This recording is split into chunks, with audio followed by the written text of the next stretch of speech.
बहुत पुराने वक्तों की बात है जब दिल्ली पर सुल्तान सिकंदर लोधी की हुकूमत थी। इस दौर में नासिर और जफर नामी दो भाई एक साथ रहते थे। नासिर बड़ा भाई था और बहुत ईमानदार था, जबकि छोटा भाई जफर लालची और खुद गरज था। एक दिन वो दोनों शहर से बाहर एक पुरानी इमारत के पास से गुजर रहे थे कि उन्हें जमीन में दबा हुआ एक छोटा सा कपड़े का थैला मिला। जब उन्होंने थैला खोला तो उनकी आंखें खिली की खिली रह गई। इसमें दो इंतहाई कीमती और चमकदार सुर्ख लाल थे। नासिर ने खुश होकर कहा, भाई ये हमारी किस्मत है, हम एक एक लाल बांट लेते हैं। जफर ने बज़ाहिर इत्तेफाक किया, लेकिन इसके दिल में खोट आ चुका था। इसने सोचा कि काश ये दोनों लाल इसी के हो जाएं। नासिर को अपने भाई पर पूरा भरोसा था।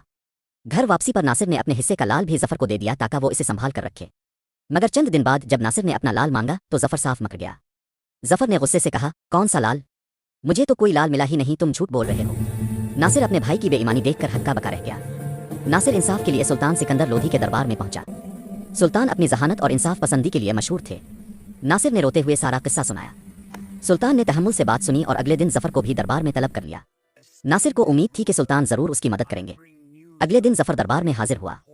इसने बड़ी चालाकी से सुल्तान के सामने झूठ बोला कि इसे किसी लाल का इल्म नहीं है। जब सुल्तान ने सबूत मांगा तो जफर ने पहले से तैयार करदा दो झूठे गवाह पेश कर दिए। उन गवाहों ने किस्म खाकर कहा कि नासिर झूठ बोल रहा है और जफर के पास कोई लाल नहीं है। सुल्तान भांप गए कि दाल में कुछ काला है। उन्होंने जफर और उनके गवाहों को एक अलग कमरे में बुला लिया। सुल्तान ने जफर के एक गवाह को बुलाकर इसे एक नरम मोम का टुकड़ा दिया और कहा, तुमने वो लाल देखे हैं, इस मोम से इन लोहे की शक्ल बनाओ ताकि मुझे यकीन आ जाए कि तुम सच बोल रहे हो। सुल्तान ने बारी बारी जफर और दूसरे गवाह को भी अलग अलग बुलाकर यही हुक्म दिया। चूंकि इन सब ने कभी लाल देखे ही नहीं थे, इसलिए उनकी बनाई हुई मोम की शक्लें एक दूसरे से बिल्कुल मुख्तलिफ थी। किसी ने गोल शक्ल बनाई, किसी ने लंबूतरी और किसी ने बेढंगी सी कोई चीज बनाकर सुल्तान के सामने पेश कर दी। आखिर में सुल्तान ने नासिर को बुलाया।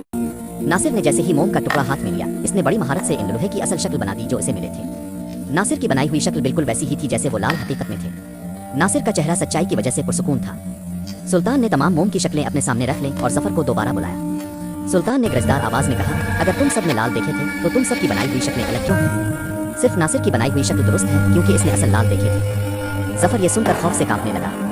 जफर के गवाह सुल्तान के गुस्से को देखकर डर गए और सच उगल दिया। उन्होंने एतराफ किया कि जफर ने उन्हें पैसे देकर झूठी गवाही देने के लिए तैयार किया था।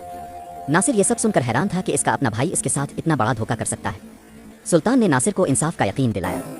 सुल्तान ने हुक्म दिया कि जफर के घर की तलाशी ली जाए। तलाशी के दौरान वही थैला बरामद हुआ जिसमें दोनों लाल मौजूद थे। सुल्तान ने वो दोनों लाल नासिर के हवाले कर दिए। नासिर की आंखों में खुशी के आंसू थे कि इसे अपना हक मिल गया, मगर इसे अपने भाई की हालत पर दुख भी था। सुल्तान ने जफर को इसकी बेईमानी और झूठ की सजा सुनाई और नासिर की ईमानदारी की तारीफ की। नासिर ने सबक सीखा कि सच्चाई कभी छप नहीं सकती और सुल्तान की जहानत ने साबित कर दिया कि इंसाफ हमेशा जीतता है। दिल्ली के लोग मुद्दतों सुल्तान के इस फैसले की मिसालें देते रहे।